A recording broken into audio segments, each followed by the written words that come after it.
qualified to go there, so we'll see. Okay, I got the audio. We'll see how it gets. So we're good now. Sweet. Dude, that's freaking awesome. You turned it on for us? Yeah. Okay, perfect. Yep. Okay. Are we ready to go? Yep. All right, so let's go ahead and get started. First thing we'll do is a little roll call. Okay. King and Shaw. Present. Okay. Sarah Gopian. Present. Okay. Nate Boggs. Present. Okay. Okay. Chloe Brown. Trinity Buchanan. Present. Okay. Alex Lopez. Okay. Peyton Knopf. Present. Okay. Okay. Okay. All right, and Mike's here. Let's get to the next thing here. So first thing on the agenda tonight is to approve tonight's agenda. So hopefully we got it all emailed out to you, so hopefully you've had a chance to look at it. So do I have a motion to approve the agenda? And motion. Motion, second? Second. Second. And all in favor? Aye. Beautiful. Okay, so agenda is passed. So now, I actually have not looked at these, but we need to approve the minutes from last week. So we'll be doing this every week. We approve the minutes from the last week, and then do they get posted anywhere or? Yeah, they'll be posted online on the Okay. commission webpage. Great. Okay, so Yep. they'll be up. So we'll just have a chance to look over and make sure. I'm a little embarrassed. I should have done that, but anyway. So let's go ahead and ask for a motion to approve the minutes from last month's meeting. Motion, and do we have a second? Second. Perfect. All in favor? Aye. All right. Excellent. Today we have item 3.01. That is fire department overview with Fire Chief David Winter. Yeah, and David Winter couldn't make it, so it's John Booth, the Okay. fire marshal. Excellent. Welcome. Thank you so much for coming. Yeah. Yeah. Works. Yeah. Have a seat. Get comfortable. Sure. Sounds My good. name's John Booth, Fire Marshal. Excellent. Nice to meet you. King. Nice to meet you. Some of you I've I met like at you. times other places. All right. Nice to meet you. Some of your mothers I've worked with in the fire department in the past. So Okay. you can ask her about that. I've been asked to give a basic overview of our organization and how it operates and some of the things we're doing right now. So I'll get started. Start with our mission statement. Our mission is to minimize loss of life and property and pain and suffering experienced by residents of the city of College Place and our surrounding community from man-made or natural disasters. A pretty generic mission statement. Well, how do we do this? In 1947, the College Place Fire Department was founded. We provide prevention, fire suppression, rescue, and emergency medical service. Currently, we respond to approximately 1,500 calls, emergency calls per year, with lots of phone calls and other type of aid. Services are staffed by 12 resident volunteers, 25 home volunteers, and 4 career firefighters. Our resident volunteers actually live at the station and provide service on one of 3 shifts. They obtain training from us and a lot of mentoring and guidance, basically. Our home volunteers are just that. They live at home, they respond from home or wherever they're at in the community. They're not assigned to specific shifts. They respond to help augment when we need a little bit of extra manpower. We currently have 4 career firefighters, and that makes up our current staffing. We operate 2 structural engines, 2 wildland engines, 1 water tender, 1 ambulance, 1 rescue unit, and 3 utility vehicles.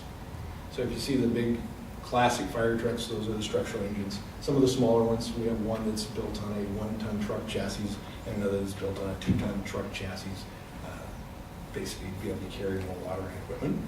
Water tender is just that. It is used for both wildland and structural responses throughout our community, in fact, throughout our region. One of our structural engines just returned with a crew that participated in fire suppression activities in Southern California. So, fortunately, they got home for Thanksgiving. Our resident volunteers serve in one of 3 shifts, as I mentioned. They're under the direction of a volunteer captain, and they provide our initial response coverage from 6 p.m. to 8 a.m. on weekdays, and then they provide 24-hour coverage on weekends and holidays. Our home volunteers provide a second-tier response to incidents. We have mutual aid agreements with our neighboring agencies. These agreements augment our manpower.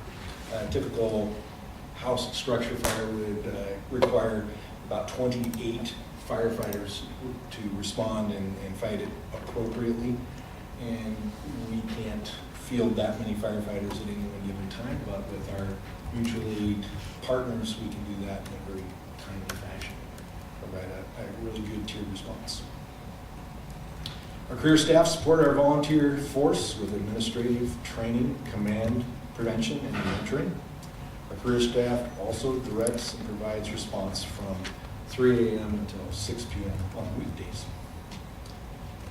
For some of our larger, more complex incidents, obviously the career staff come in and help to administrate that as well. We recently resumed our BLS ambulance transport service after about a 30-year hiatus. A lot of new things coming down the pipe for us right now, including new equipment and new reporting software and devices, so that's kind of exciting. Walla Fire Department will continue to provide our advanced life support ALS service at this time. We will concentrate just on the BLS service. We're seeing with BLS transport a lot more overlapping calls, so there's more need for our home volunteers to come in, more need for our career staff to come back after hours, just because of the overlapping nature of the calls. Typically a medical call, which make up 2/3 of our call volume, would take about 20 minutes from the time we leave the station to the time we return service. Now we're looking at 40 minutes to 2 hours, depending on the nature of the call, before we're back in service and have reports ready. So a little bit more demand on service and on our volunteers. We really rely on our volunteers. Very thankful for them. The fire chief and myself also participate on some regional and national incident management teams for large-scale incidents, which gives us a little more experience and exposure to different types of incidents and events, and we can bring that back to our own community. In fact, if we had events where we needed to bring in outside personnel and management, we can do that in not only a timely fashion, but also work very well with those resources, because we do it multiple times every year. That's pretty much what I have. Any questions regarding our organization, or should I say your organization? I just want to say thank you. Can I ask who is it that staffs the ambulance? Do we have EMTs who do that, or okay, excellent. Is that also new staffing as well? Our resident volunteers, we've been providing first responder BLS, well, for at least the last 30 years. Before that, we transported, Okay. so we had EMTs. Certifications of the EMT and paramedics have evolved dramatically over the last 50 years. Okay. It used to be a swoop and scoop and get to the hospital as fast as you can. Now we actually do some interventions that make a difference in the field. Okay. BLS interventions, according to our medical control doctor, are as effective as the ALS for 99% of our calls. Wow. So Okay. I don't think we're shortchanging any of our citizens by providing the BLS service and calling ALS when needed. Sure. And then have you seen a lot of like a high volume of calls for the ambulance since we had it added to the staff? Well, roughly 2/3 of our calls are strictly BLS. Okay. Maybe slightly higher than that. We'll see how that shakes out. Mm-hmm. And we have provided, and we've been transporting for approximately 2 weeks. Right. So yes, we're spending more time out there as far as the call volume, it's about the same. Okay, Just more pretty early to time. tell, huh? Okay, great, thank you. You bet? Thank you.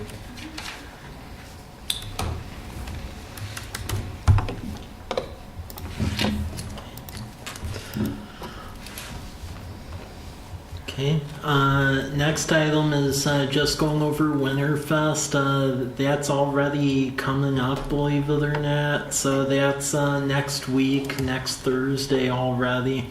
So they'll be going from 4 to 8:15, and please attend it. So we'll have a night market here from 4 to 8. The parade will be at 5:30. So if you're aware of any student groups or anyone that wants to be in the parade, there's a form on our website. Just fill it out, and then we can put you in the mix.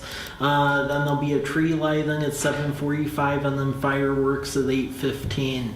The one piece of assistance we do need is while the parade is going on, there are some neighborhood intersections where we're looking for volunteers to help block off some of the side streets for a little about an hour. So if anyone's available at that time, please email me so I can put it in the schedule. But it's from 5:15 to 6:15 p.m. On Thursday, December 6th. And we'll just need help like at 9th, 8th, and 6th in College, just to make sure the traffic doesn't go out along the parade route. But yeah, that's already happening next week. So any questions on that? About how many volunteers are you looking for? I would say around 5 or so. 5, okay, Yeah. thank you. Yep. Okay. Then the next item on this agenda, I want to work through a little bit of a SWOT analysis on this, is with the recreation programming.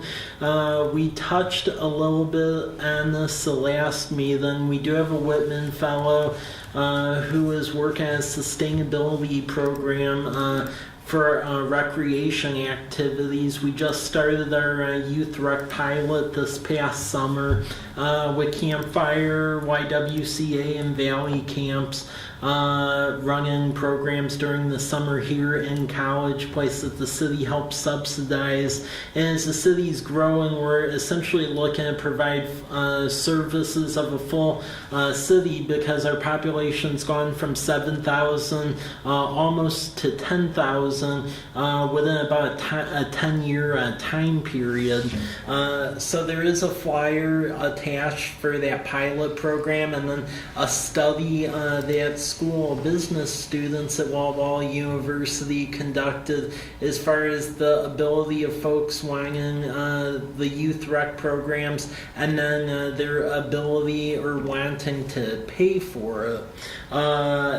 The youth rec programs, by and large, a majority were willing to pay for it, especially as opposed to the library question. So I have a little bit of a white sheet here, and I just wanted to write down some things because our fellows starting to try to develop the sustainability plan. So I don't know if you've had any time to think about this, but of the recreation activities that go on, both city ones as well as ones with the high school, Walla Walla Valley Academy, and then the university, what are some strengths you see in the current system? Is there any strengths or?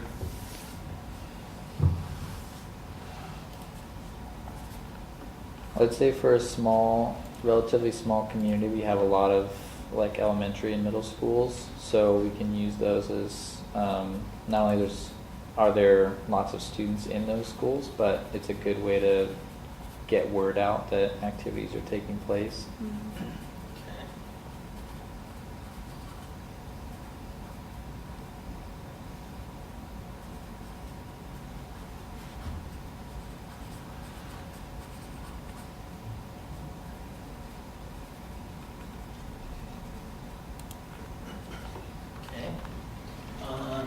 Other ones?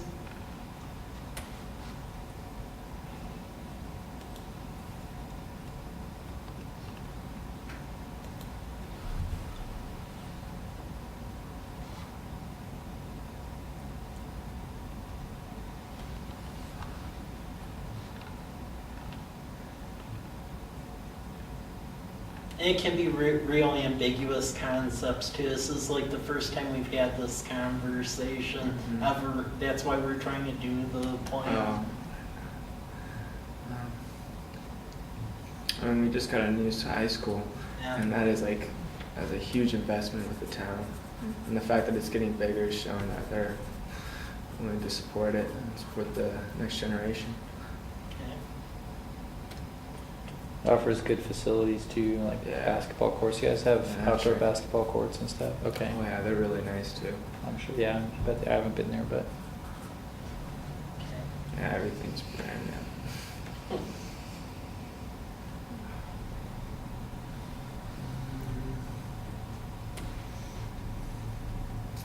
Okay, anything else?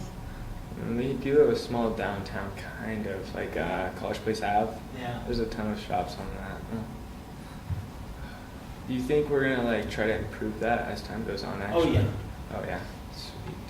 That'd be Yeah, awesome. that's deviating a little bit from the rec side, but as far as College Avenue, I mean, the reason investment was made was to turn that into a downtown district, and there's quite a few landowners that are looking at doing that right now. That's awesome. Anything else? Or? The Okay. university too. It brings in new people.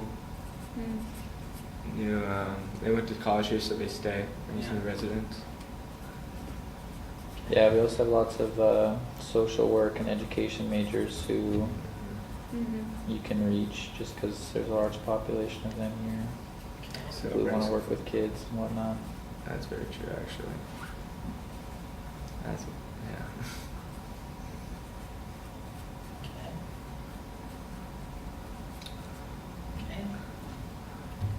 Okay.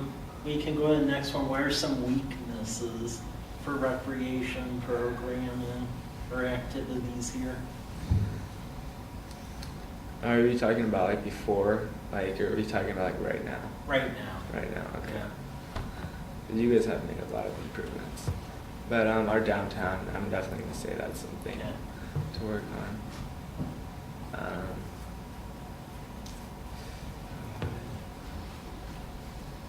It's hot during the It's hot. summer, so Yeah, that kind of true. limits the kind of activities you can offer during the summer period. Okay.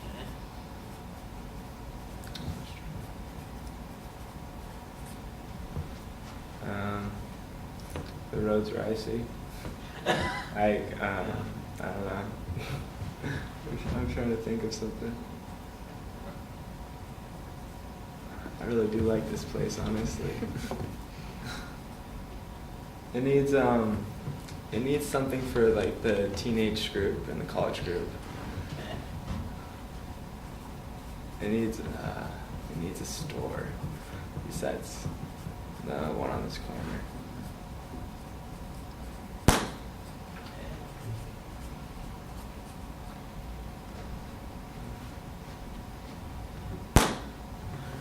Anything else?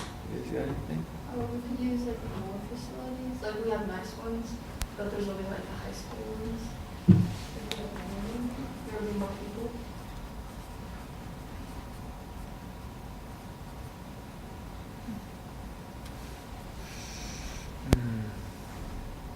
Yeah, when the Mike McKieran and Craig Christensen site across from the high school develops, we're looking at doing like a multiplex park site across from the high school. So, Right. Right on. Just take up all Yeah. that farmland. That's gonna be awesome. yeah. Anything else? Or?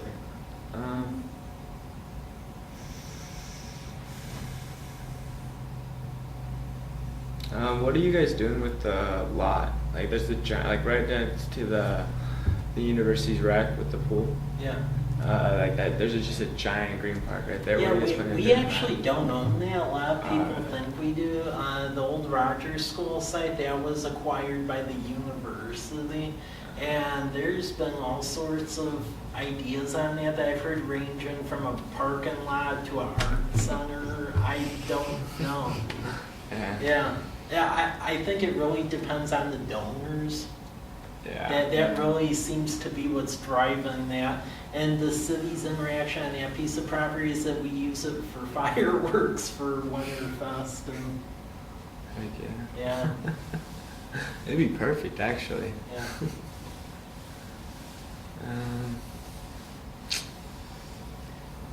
Okay. What are some opportunities?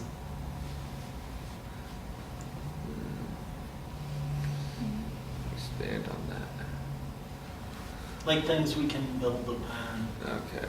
Yeah. I know that this is already in the strengths section, but good facilities, and I'd like to expand that specifically in reference to the Lions Park. I believe that's the park Yeah. that we're working on renovating right now. Yep. So I'd say that provides good space for Parks and Rec programming.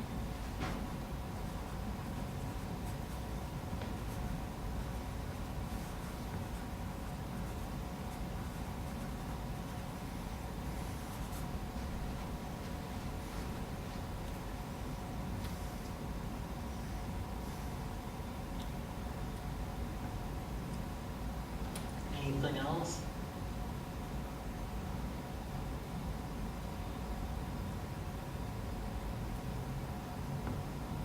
One thing I'm a little curious about, because there's been a little bit of a debate back and forth with residents in the city about this, about whether or not to go forward with a library or to not build a library. In all of your opinions, do you feel a library is a need, or is it more of a community center that's a need? Because I feel sometimes that the terminology of libraries getting intermixed with the whole community center, and maybe it's getting lost in that. So, For me as a student, I see a far higher need for a library than a community center. Okay. But I have a pretty unique perspective Yeah. just because I probably wouldn't ever use the community center. But I mean, there are a lot of students here, Sure. so it's something to take into consideration. That's what I was gonna say. I'm like, there's a lot of college students, and Yeah. they kind of already have their recs. Yeah, I mean, we have a lot of different study areas, but it never hurts to add more. yeah. Yeah. As far as like Parks and Rec programming, I don't think you get a lot of attendance from Yeah. university students. Yeah. Really would actually. Anything else for this, or? Okay, we'll move to the last one. What about threats? Population getting too big. Are you worried about that? Like, I'm seeing a lot of growth. Like Yeah. our town's just blowing up right now. I love it. Well, and then the issue here too has been park property too. We're trying to tighten up our development regulations. So when stuff gets developed, we get more parkland, because the prior rule was like basically 2 acres per 1,000, and because of that, for a city our size, we only had 3 parks. And of the 3, 2 of them are 7 acre, but the one is like a postage stamp sized housing lot. Yeah. Yeah. Which one is that? There's actually a park across 125 off of Timorson called Harvest Meadows Park. Most people don't even Oh. realize it exists. It's in the exactly. middle of a bunch of homes over there.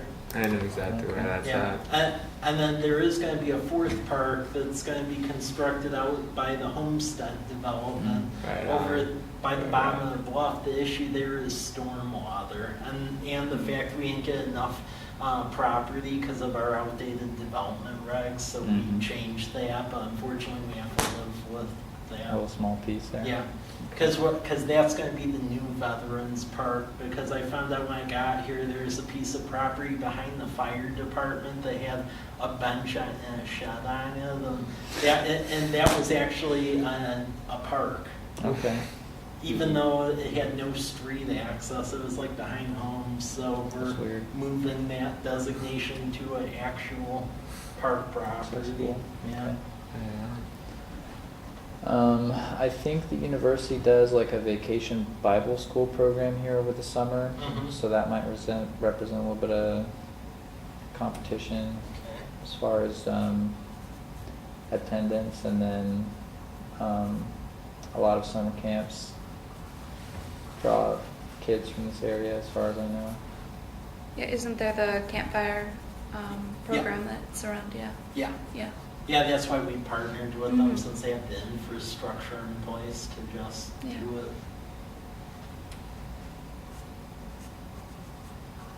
Okay. Anything else?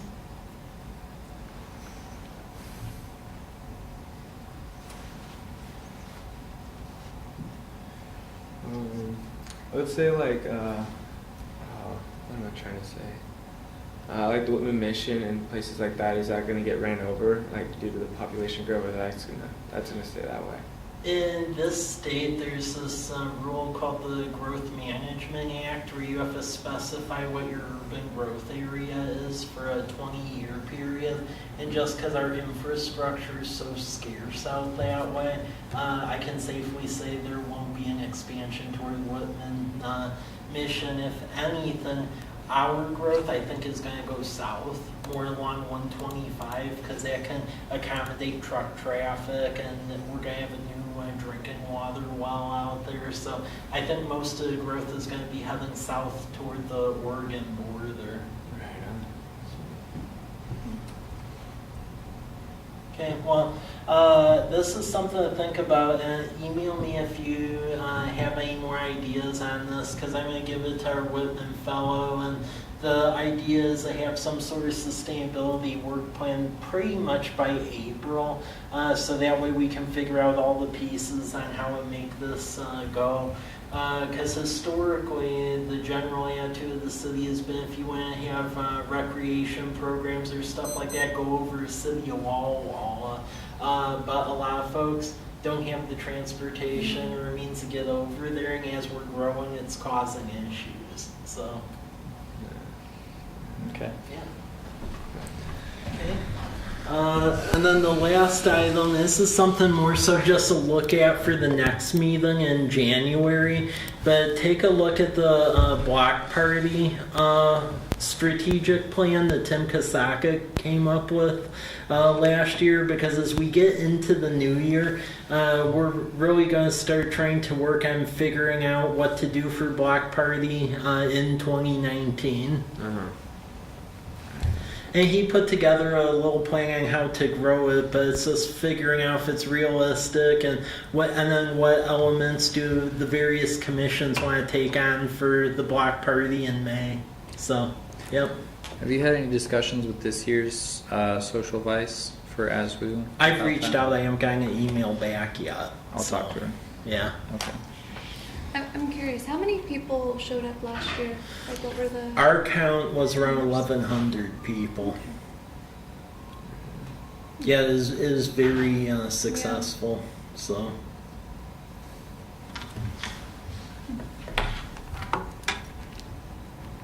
Okay, well, please take a look at that. And then because December is the holiday break, we won't be meeting in December, so the next meeting will be on Monday, January 28th. And by that time, hopefully I'll hear something from the social vice president, and we can figure out what we'll do with block party at that point. Because I know from last year, time just went by really quick, and May appeared and it happened. So, yeah, with that, that's all I have for tonight.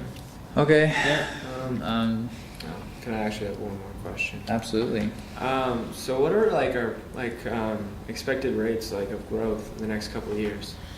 Rates in College Place, it's estimated to be around 2%. Walla Walla is 1%. So we're actually double that, just because their land availability and the ease to put infrastructure's much bigger of a pang over in Walla Walla. Over here, once we have the new wells, we'll be good. The main thing that's going to be a real challenge is wastewater, because our treatment plant needs a major upgrade, and it's going to cost quite a bit of money. So. Treatment plant phase 1 of that loan's estimated at $26 million. So, How would you guys plan on funding for that? Or if you? yeah. I mean, some of it will have to be the ratepayers, but a big proportion will be what we did with the drinking water wells, where you actually can make appropriation requests through the state legislators, and they'll earmark money in the capital budget because we end up getting 2 legislative requests and then some Department of Ecology money to fund the 2 drinking water wells. Because those 2 wells altogether run about $7 million. Because we have put that in because City of Walla Walla has like a separate water system. They have like a surface water, right? And then it has limitations where you can't really like pump all of that over here on a continual basis because we're a separate city. So. Yeah. Are you able to sell municipal bonds for Yeah. for projects like that? Yeah. Okay. Yeah, and in fact, with the drinking water wells, we did that initially because our 2 legislative requests actually got held up by the capital budget impasse when the legislature refused to vote on a budget for about 9 months. And we have replaced one of our drinking water wells at least because our system is fed by 3 drinking water wells. And when that impasse was going on, 2 of our wells actually broke because there was a geological shift in the ground where it bent the 2 well shafts or we couldn't pump water out of it. And for a while the city was down to 1 well, like a well only. Wow. Yeah. So we did take out a bond issue for that because when it looked like the capital budget may be stuck for who knows how long, we knew we had to do something. So Yeah. Yes, yeah. Great. Yeah. Any other comments, questions?